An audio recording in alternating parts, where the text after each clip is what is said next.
all enjoyed the sessions from yesterday, and this morning, thanks very much for coming up so early. I hope it's worth your time. The next 25 minutes is mine, and my topic is bridging the employment gaps. And it's targeted at the young graduates or students at the moment for MES and related areas. So it's quite a junior topic. I hope you guys are not so bored with it. So what is the employment gap? It usually refers to the time from one job to another, the waiting period. But in the context of today's conference, it also means from school to workplace, from skills to demand in the labor market, and from the graduation to the time you have your first job. Basically, in other words, it's from where you are now at the moment to where you want to be in the future, career-wise.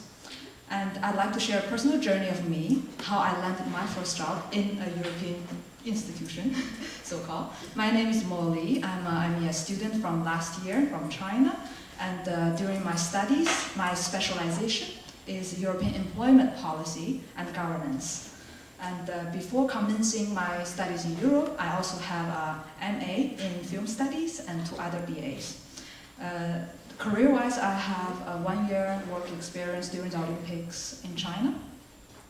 And that was quite a long time ago, so let's come back to the point when I graduated with my fellow students. At the moment I graduated, I know the odds of finding a job in Brussels as a non-EU citizen, it's very little, so I decided to go the detour. And instead of going to Brussels, I went to a small town near Paris, in Basse-Normandie, in France, and expecting to look for a job locally. But obviously there's no job for me as graduates, and I was quite depressed for about 4 months, being unemployed, staying at home, and it's very, very unpleasant. And the breaking point came through at November when I heard there would be a European Employment Forum in Brussels. I was really excited, I really wanted to go. But the registration is not for free. It costs 400 euros, and I don't have the necessary funds. So I managed to register myself as one of the young journalists covering the event, and they get me in for free, of course, and I got talk with a lot of industry experts and folks from public and private sectors. They gave me a lot of insights. Even the commissioner herself I met in person, but didn't have much chance. And their insights gave me a lot of directions, and I finally decided to apply for internship in the Office of Harmonization in the internal market in Alicante, Spain. And being one of the 19 trainees in the communication department, just before coming here, I was offered a temporary external job contract, staying in there after my term of internship finishes. This is all about it. So the next chapter, I'd like to talk about what I learned from the European Employment Forum. And I do have a short clip to show you. I hope it's working. A 2-day conference and exhibition, which is aimed at bringing together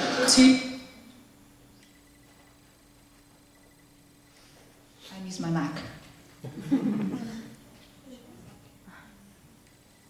The European Employment Forum is a 2-day conference and exhibition, which is aimed at bringing together people who are involved across the whole of the EU and beyond in employment issues. It's a conference, a major 2-day conference with speakers from both the Commission and the Directorate Generals, but also from industry, from social partners and other individuals and agents who are all involved in the major issues surrounding employment or unemployment across Europe. And the first interview. My name is Steve Bainbridge. I am a senior expert in the European Centre for the Development of Vocational Training. I think the most important thing is to try to combine as best you can some form of work experience to complement the qualifications that you may have. That may mean not necessarily formal work. It may mean doing things like on a voluntary basis. It may mean some form of internship if you can get something.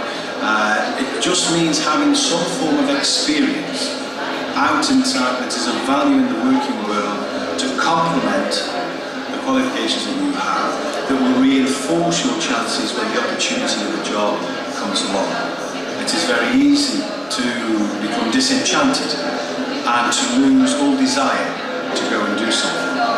think that is understandable, but it's a great loss, both to the individual, to the economy, and to society.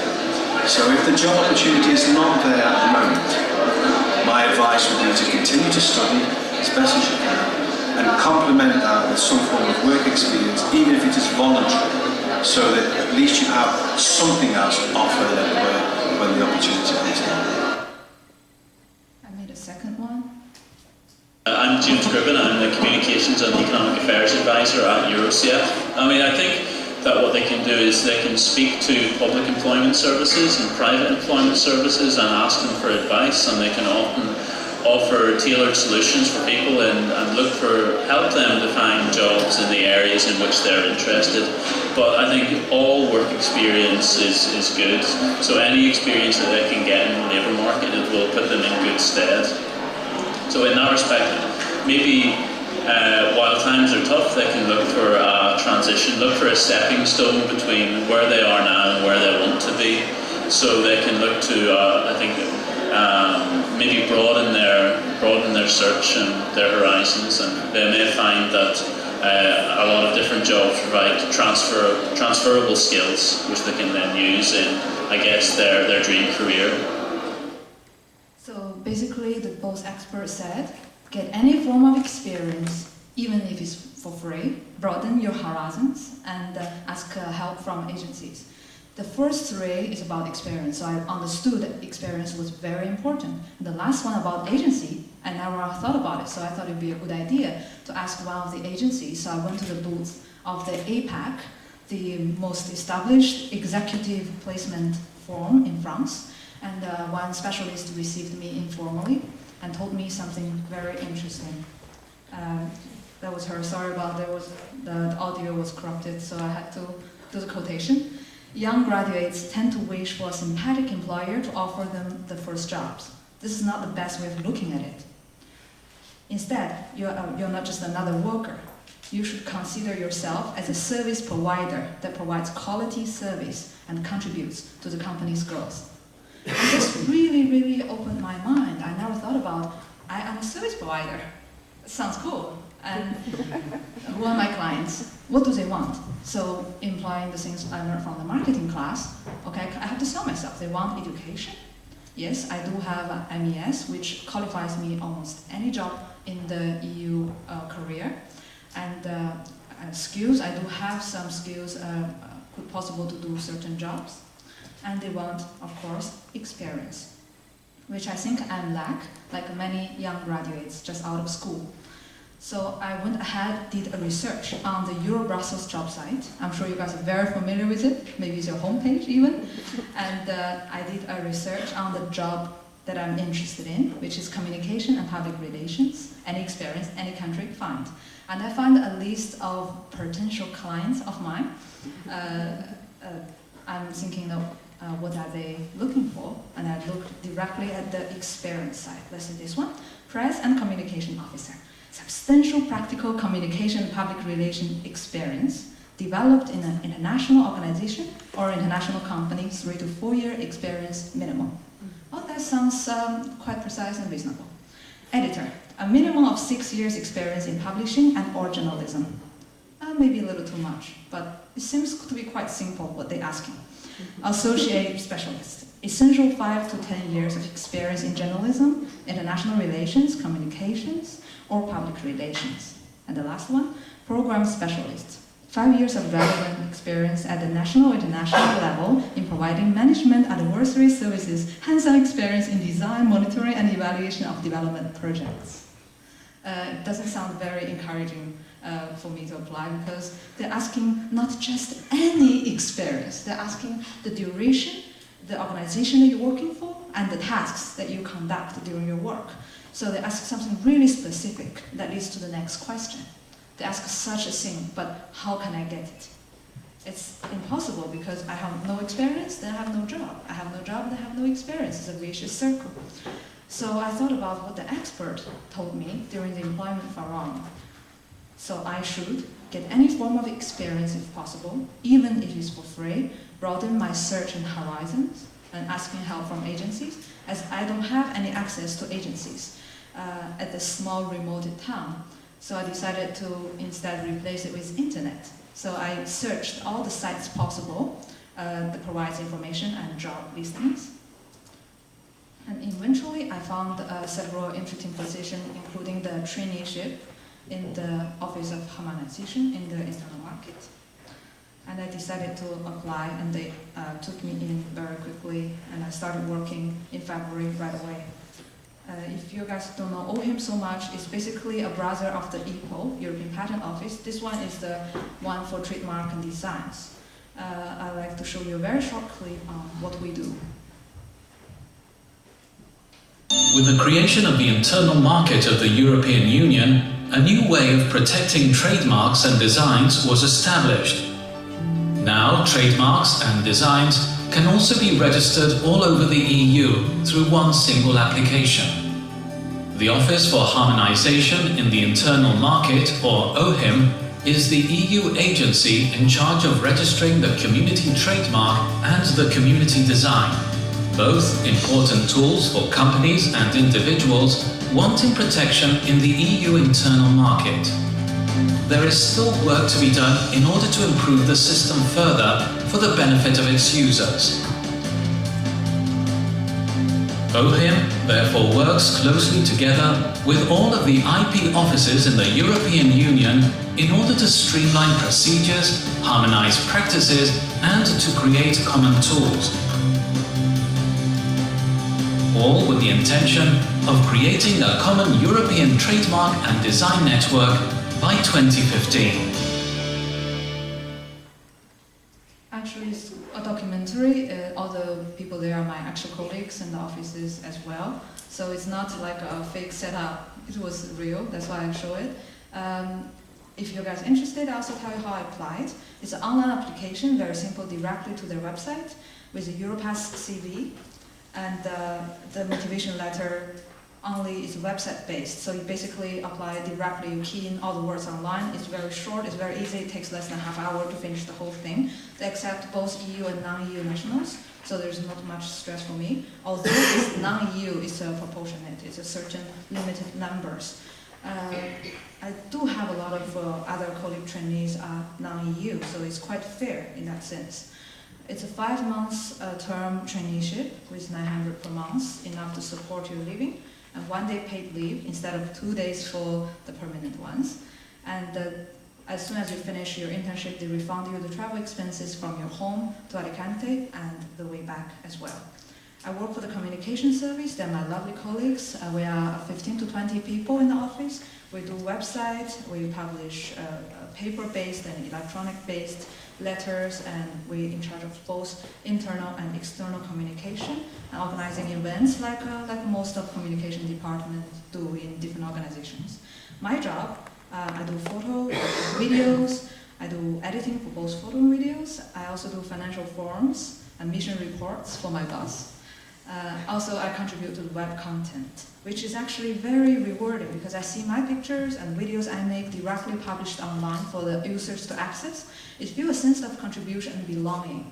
And that's why when they asked me if I would like to stay after my term, I immediately said yes. And hopefully I will soon be signing a contract with one of the external sourcing companies that made a contract with OHIM, like Deco, as an external, which have no restriction of nationality or other things, just like a private sector worker.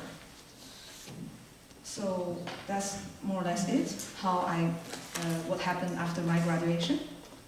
And to wrap it up, I would say to get a job after graduation is like traveling with a car.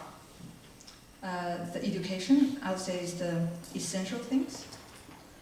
The education is like the engine, everything is built around. And I'm armed with 4 diplomas, and that really helped me to have this big engine going forward. And talking to experts also helped me a lot. It's like the GPS in your car that makes sure you're in the right lane and in the right direction on the right road to go where you wanted to go. And being young, which means under 30 years of age, not like young, but being under 30 years of age really helped me to get some chances, like being a young journalist. if you apply, you say, I'm under 26, that give you all this justification of doing anything you want. So if you are under 26, hurry up, doors are closing is the last call. And under 30 is the last call for doing a traineeship in most of the public institutions. So being young is like a tank full of petrol, and you make sure that you have enough resource to cross the bridge. And for me, nationality didn't matter. As long as you don't want to work for official, permanent position in the EU, like in the Commission, just work for external company doing the same job, having the same, very similar treatment, having the same desk and colleagues. I think the team is very important. So being a part of the team, although you're not permanent, you're treated equally, you're functioning equally. So I don't see any problem of being non-EU citizen. I know there are some certain job posts only ask EU citizens, but they are permanent and there are plenty much more with no restrictions. So I would say if you are not EU citizen, don't be disencouraged. As long as you speak one EU language fluent, like B2 level, it's fine. If you're EU citizen, you have to speak 2 EU languages fluent. So there is a certain, how do you say, discount on the non-nationality. So I would say I had a pretty good experience applying it, and I do see quite open and fair competition in terms of having the first jobs. So this is me, I'm finished, but I'd like to ask you now, which ones of you are right now MES students or related areas that would be looking for a job for the first time in the future, in the college? Raise your hand, please. Wow, okay, I see. So I think it's a very good 1/3 or a quarter of you. So I'd like to have some time with you. If you have any questions any questions or any comments, or even answer my question. Do you have any plans yet in looking for where you want to go? Maybe share with us some secret plans. Yes, please. Yes, I would like to first say thank you for your very motivational speech. It was very encouraging, especially for those who are not EU citizens. And I have a quick question about when you say it's any experience.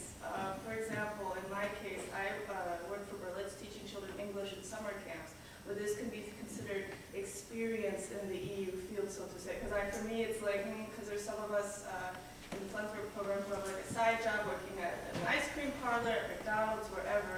And I wouldn't consider this like experience in the EU, so to say, or would you disagree with this? Actually, depends the job you're applying for. If you're applying for Escola Europa, which is the European Commission funded schools for the EU functionaries' children, and they have a really good condition for their teachers too. For example, if you're applying for that job, which is EU related, and you do have to teach the children about the EU, so it's very close to the inside of the EU core, and if you have a teaching experience, you can get the job right away, let's say. So it depends what job you're applying for. It could be very relevant. Working for the EU doesn't mean you have to be a think tank, you have to be a functionary. It could be many things around. And most of my colleagues in OHIM, they're technicians fixing the lights in the conference room. They're taking care of technical things. So any experience can be useful. And if you want to put it on your CV in a very good-looking way, you find out the company that you're working for, the company, not the ice cream shop or not the restaurant or the school. You look for the bigger company and put their name on your CV, which is the cooperation. So, for example, you're working for an ice cream shop that belongs to Coca-Cola, you say Coca-Cola. And it's true, you didn't lie, but it's how do you say, it's a transferable experience, and you have to make it look transferable as well. Yes. Yeah, the way you put it. And as soon as you get a chance with interview, they can see how you interact with children. They can see what's your soft skills. And once you have this chance, it's on your own. Yes, thank you. Okay, please. Which are the specific skills that let you get this job? Very interesting. Yesterday I was talking to one of the participants about the skills from European studies. And from European studies, we have many skills, like in our program, we have management, we have economics, and we have language, history, culture, intercultural exchange, many skills that not every programs have. But it's difficult to demonstrate that you have the skills. It's difficult to link what skills you have for your work to what you studied. So I think my CV helped me because I had so many different crossings. Like I have a BA in English, BA in film production management, MA in film studies, and MA in MES. So if I showed all the qualifications, they will manage to link the net to find out maybe there's a skill that they're looking for. So I would say it's difficult to demonstrate if you just have MES. Or you're coming purely from a European studies background. They cannot possibly imagine what you can do because we are so diverse, the class from MES, and different people have different focus. And the employers don't know if you're the one who is more into management or you're the one more into political science. So I think it's one of the things students have to keep in mind to say, okay, what's my niche? Do a past analysis and trying to put your skills in a more emphasized way instead of saying, I'm MES, you go ahead and figure out what I can do. It's like, oh yeah, you're from European institution, so you should know what MES students can do. This is the problem. I would say you have to demonstrate your skills in a very open, emphasized manner, that it's written in bold letters of the section in the end of the Europass to say what your competence is. And I put all the technical competences. And I think for them it's very attractive to have someone who have hard skills in my department, not just soft ones.